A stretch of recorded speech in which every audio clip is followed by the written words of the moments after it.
কবি গৌতম মণ্ডলের কবিতা খোকন যাবে মেঘের বাড়ি।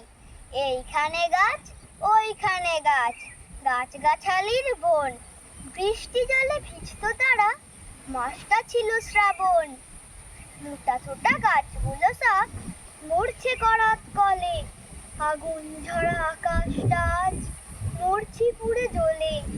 খোকন যাবে মেঘের দেশে, মেঘ ছানাদের ডাকতে, শুকনো খালার মরা নদী শ্রাবণ ধারায় পড়তে।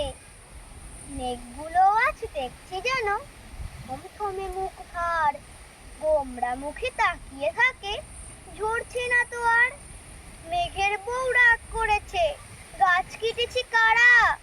খোকন বলে, লাগিয়েছি তো লাল দোপাটির চারা। যাচ্ছে খোকন মেঘের বাড়ি, মেঘ ঠাকুমার কাছে, বলবে ডেকে, গাছ পুঁতেছি জল দেবে না